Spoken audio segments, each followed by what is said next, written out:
In today's breaking story, fed up Donald Trump officials just defied his latest controversial order. That's right, Donald Trump continues to be confronted for his insanity.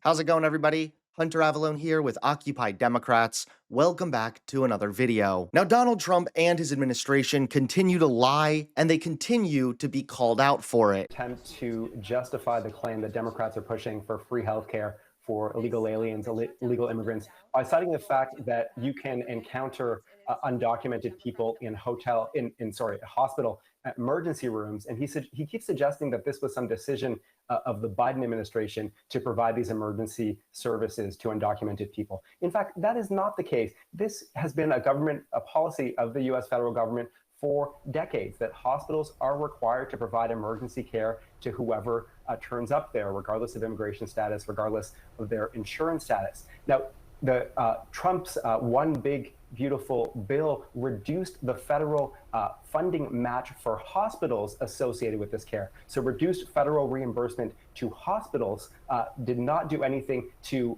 reduce money given to undocumented people themselves, because they are not given the money, they're given those services. Now, the Democrats' proposal is to reverse this reduction in the hospital funding match, but it also would not put money in the pocket of undocumented people. So the suggestion that President Biden decided to give emergency hospital care to undocumented people, the Democrats are now trying to, create or continue such a situation, that Trump ended it. All of that is not true. This is long-standing policy. Trump reduced the hospital match. Democrats are trying to restore the hospital match. This is not money in illegal immigrants' pockets. And still, Trump's economy is barreling towards disaster. This month, if the ACA tax credits do not go forward, which is what the shutdown is about, which I'm sure will loom large in New Jersey, viewers on this network who are 60 years old, making $75,000 a year, will see $841 increases monthly to the health insurance premiums. There's one party and Mikey Sherrill fighting to make sure that does not happen, and another acquiescing to Donald Trump,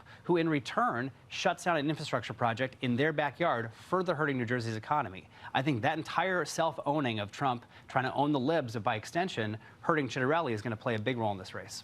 The Chinese followed through during President Trump's term in 2020, and then under President Biden, their feet were not held to the fire for these ag purchases. And at the meeting in Geneva, when I asked them, why didn't you continue buying soybeans and the other products, they had one word. Guess what it was?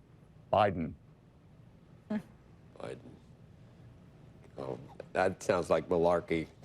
Come on, man. All right, Treasury Secretary. And now, fed up Trump officials just defied his order. That's right, take a look at today's top story. President Trump's own officials are now quietly warning that his latest shutdown order may actually be illegal. According to a new Washington Post report, senior federal officials are privately telling agencies not to carry out the president's directive to mass fire employees during the shutdown. The reason: it could violate federal law. At a press conference earlier this week, Trump openly admitted the plan was political, saying layoffs would target Democrats. Vice President J.D. Vance echoed the message in the briefing room, claiming layoffs were necessary to keep the government running during the shutdown. But legal experts and officials inside the government say that simply is not true. Here is the problem. Under appropriations law, the federal government cannot create new expenses during a shutdown. That includes the severance pay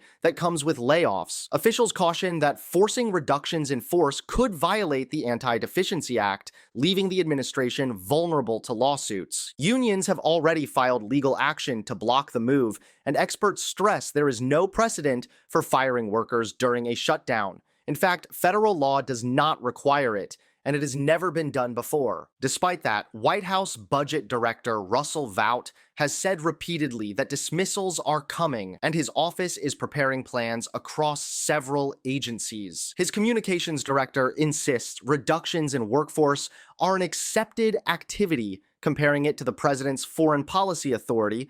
But inside the government, Trump's own officials are warning the opposite. They say it is not legal, it has never been done, and it may not even be possible. So far, no mass firings have happened, but the threats alone are creating chaos inside the federal workforce, where thousands of employees are already working without pay. This marks a stunning split inside the administration, with President Trump promising layoffs and his own senior officials quietly signaling that it could land the government in court. Thanks so much for watching. Please click that like button and subscribe to Occupy Democrats so that you can stay informed and help us stop Donald Trump.